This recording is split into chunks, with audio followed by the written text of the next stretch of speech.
Bonjour à tous, bienvenue sur Fan de Couteaux. Aujourd'hui je vous présente un modèle de la marque Cold Steel, le Code 4. C'est un couteau qui ressemble, pour ceux qui le connaissent, énormément au Recon 1.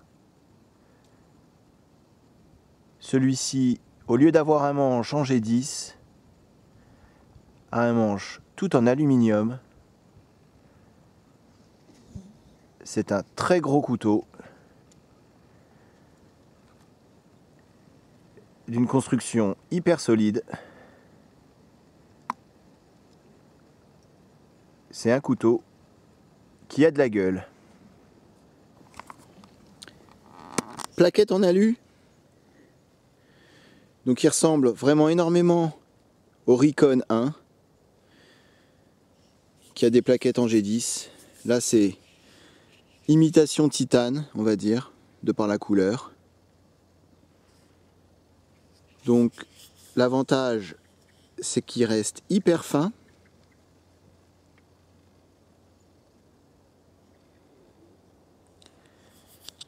Je vous montre l'intérieur également.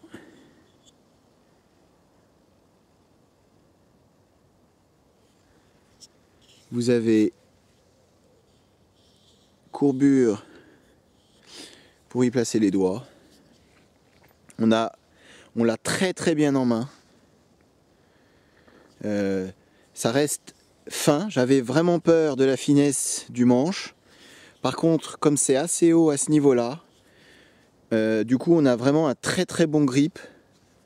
Alors l'inconvénient de l'alu par rapport au G10, c'est que ça glisse un peu. Maintenant c'est beaucoup moins épais, beaucoup moins agressif dans la poche.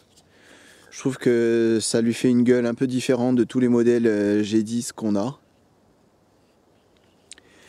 Particularité aussi, bon, pour ceux qui connaissent les Cold Steel, c'est le Triad Lock. Donc ça ressemble à un lockback en beaucoup plus solide. Donc il faut exercer quand même une sacrée pression sur le lock à l'arrière pour que la lame se désengage. Alors je vais vous faire écouter la fermeture, c'est coffre-fort. Hein. Voilà. Alors une fois que c'est fermé, vous avez zéro jeu haut et bas, zéro jeu latéral. C'est du costaud. Vous regardez les vidéos de Cold Steel sur ce lock, ils le ouvrent, ils bloquent la lame et ils accrochent des poids sur le manche pour travailler sur le lock et ça cède pas. C'est impressionnant de solidité. Donc j'ai vraiment entière confiance. L'inconvénient, c'est qu'il faut vraiment exercer une sacrée pression sur le lock. Vous voyez, si vous êtes qu'à la moitié, bah, la lame elle n'est pas désengagée. Il faut vraiment appuyer jusqu'au bout pour désengager la lame. Alors il faut le savoir, c'est pas gênant, mais voilà, il faut vraiment mettre une sacrée pression sur le pouce. Et ensuite la lame, elle tombe tout seul. C'est hyper doux. Vous avez une sacrée détente à la fermeture. Vous voyez, ça se ferme de très loin. Alors, je vous conseille pas de mettre un doigt en dessous parce que là ça va vous le couper. Rasoir en sortie de boîte. Sur la finition, le centrage. Bon, il y a pire, il y a mieux. C'est vraiment pas mal. Première impression quand j'ai ouvert la boîte, c'est la taille. C'est vraiment hyper large.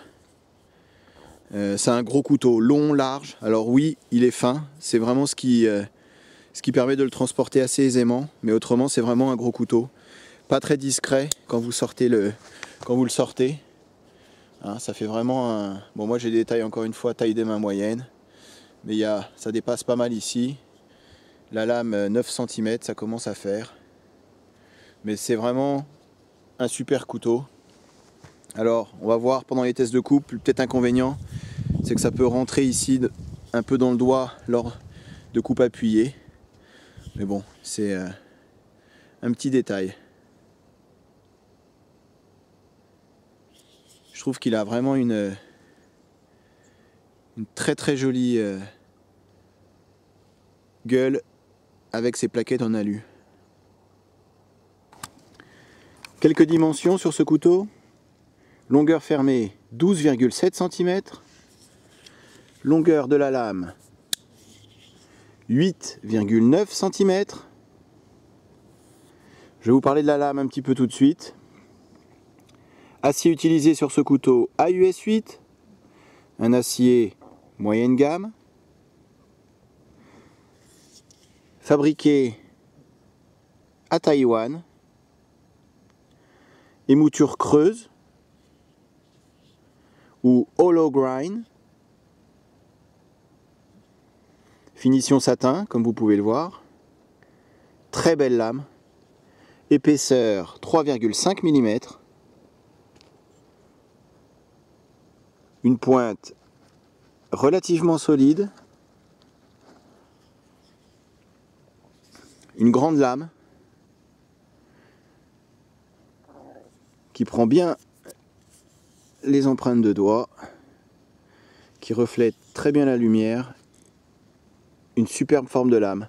Alors il existe différents types de lames pour le même modèle. Vous avez, donc ça c'est le spear point, vous avez le clip point, donc qui est un petit peu découpé à ce niveau-là, et le tanto qu'on présente plus.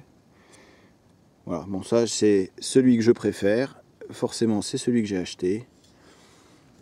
Double thumb stub pour l'ouverture, réglable avec cette petite vis si vous voulez qu'il sorte un peu plus d'un côté ou de l'autre.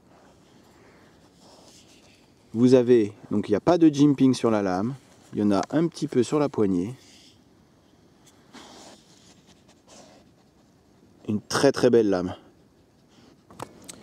Le clip ceinture, donc il est livré avec un clip pour les droitiers, donc c'est celui-ci, et un clip pour les gauchers.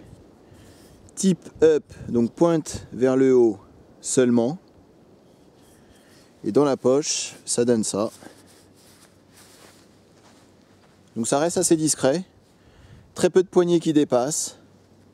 Alors le clip, bon, il reflète pas mal la lumière. Maintenant, il sert très bien le devant de la poche. Vous n'allez pas le perdre. Ce qu'il sauve, encore une fois, c'est la finesse générale du couteau. On le sent vraiment pas du tout dans la poche. Même s'il prend quand même pas mal de place en largeur. Le fait qu'il soit relativement fin, vous voyez, ça tient quand même pas mal. Alors c'est pas évident à sortir d'une main, il y a quand même une sacrée détente. Faut qu'il se fasse un peu aussi, j'imagine, il est vraiment tout neuf. Mais c'est vraiment pas désagréable à porter. Gros couteau, mais pas désagréable, grâce à la finesse. Un petit peu de paysage, un peu de douceur dans ce monde de brut, ça fait pas de mal.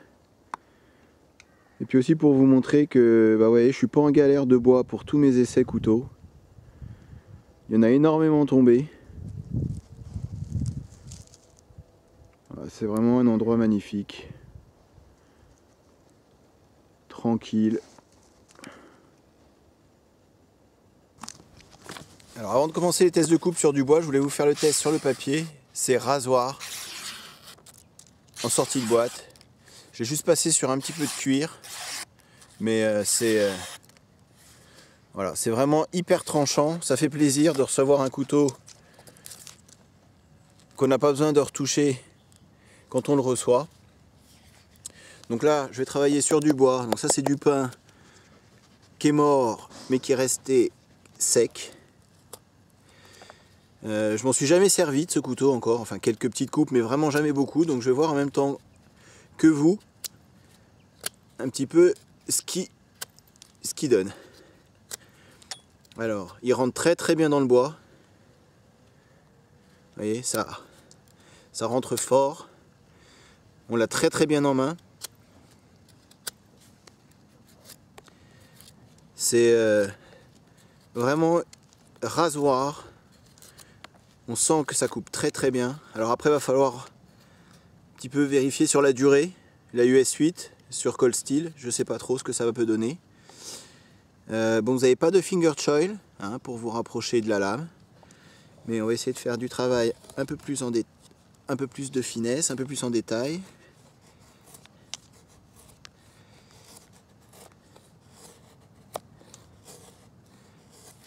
Alors, sans aucun problème, les moutures creuses,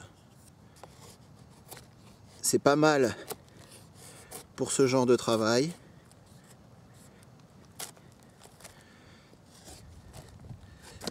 Alors, je je nettoie un peu. Voilà.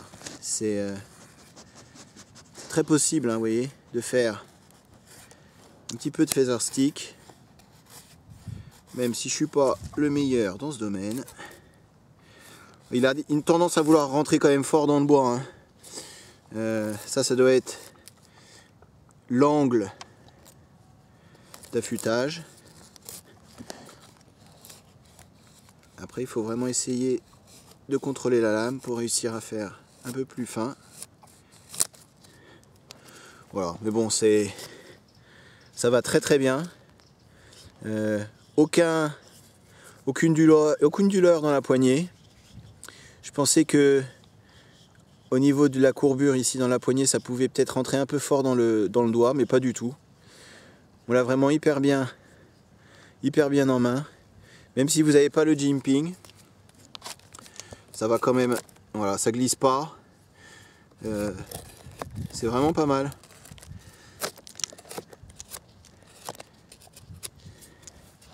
Vraiment pas mal. Encore une fois, il a vraiment, voilà, une tendance à vouloir rentrer vraiment, même si je mets pas beaucoup d'angle, ça rentre fort dans le bois, hein. La lame, bon, je sens vraiment pas que ça bouge. Construction hyper solide. Alors, utilisation principale de ce couteau pour moi, ça va être un grand EDC. Pourquoi pas pour aller dans les bois un petit peu sans aucun problème.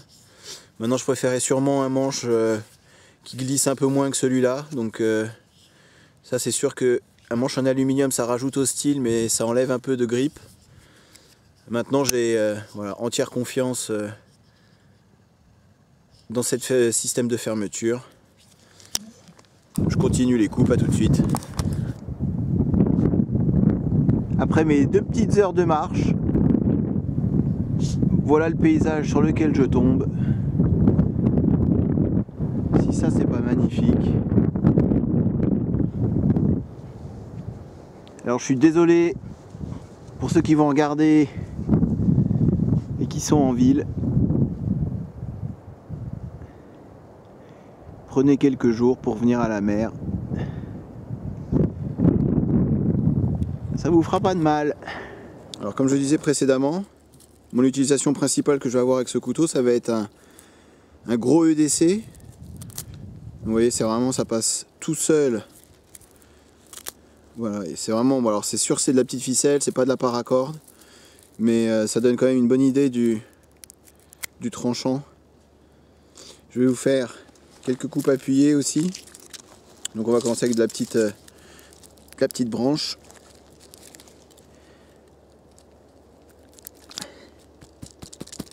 Voilà.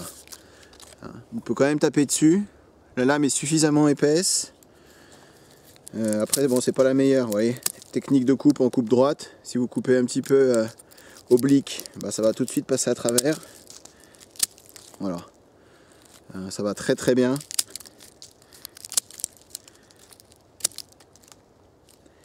Aucune douleur dans la poignée.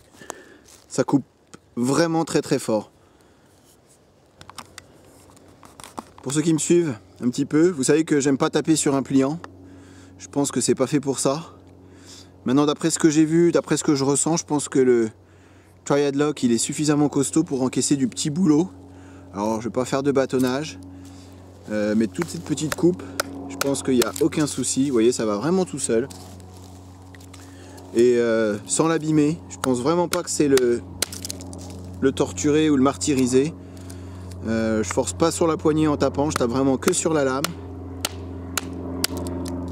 Ça rentre vraiment tout seul. Je suis vraiment entièrement satisfait de ce couteau. On sent encore une fois que c'est du solide. C'est pas le même prix qu'un paramilitary ou qu'un Manix. Donc on hésite peut-être un peu moins à taper dessus. Et on sent que c'est du costaud.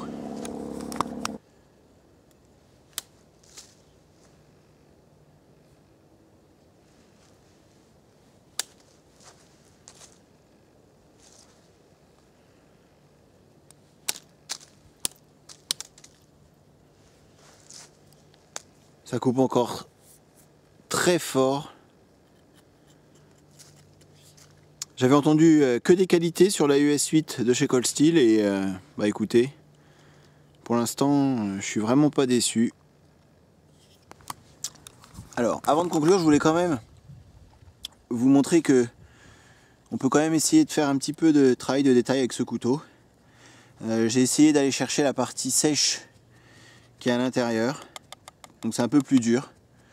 Bon, je me suis un petit peu abîmé le doigt, mais c'est pas bien grave. Voilà, c'est vraiment pour vous montrer que on peut quand même se faire des petits shavings qui vont être hyper pratiques. Vous voyez, pour allumer un feu. Ça c'est sec. La branche elle était restée encore une fois dans un arbre. Voilà, je pense que ça c'est pas mal.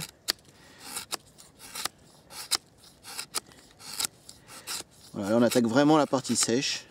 Ça s'entend à la coupe aussi. Et on arrive en très peu de temps à faire quand même pas mal de... Voilà, du travail, pas mal de petits copeaux. Vous voyez.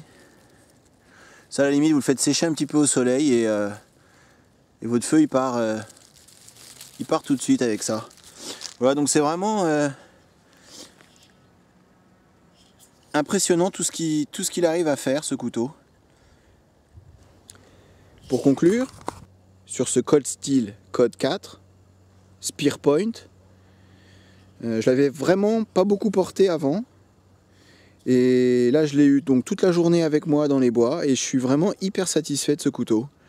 Je trouve que ça coupe fort, on l'a très très bien en main, hyper solide, vraiment aucun jeu. Je l'avais démonté précédemment, parce que j'aime bien démonter mes couteaux pour voir comment le système fonctionne. Et contrairement à d'autres, celui-là il est hyper facile à remonter. J'ai galéré avec le Lion Steel d'Aguetta, par exemple j'ai passé une soirée, plus qu'une soirée entière à essayer d'aligner le pivot avec les liners, c'était une vraie galère. Celui-ci ça va tout seul, donc je vais le démonter en arrivant, passer un petit peu de graisse. C'est vraiment pour moi aussi un gros plus, voilà, pour porter un couteau tous les jours, savoir que c'est facile à démonter, facile à lubrifier, facile à entretenir. Voilà, je suis vraiment hyper satisfait de ce couteau, hyper solide, 74 €. Alors ça commence à pas être donné pour du AUS8, mais solide, joli aussi, finesse, plus beau je pense qu'un Recon 1, qu'un American Lawman, pas de revêtement sur la lame, pas de risque d'abîmer le revêtement. Voilà, je suis vraiment, encore une fois, hyper satisfait. Un couteau que je recommande à tous ceux qui aiment cette forme, ces poignées en alu, la finesse. Je pense que vous ne serez pas déçus. J'espère que la revue vous a plu. À bientôt sur ma chaîne. Salut!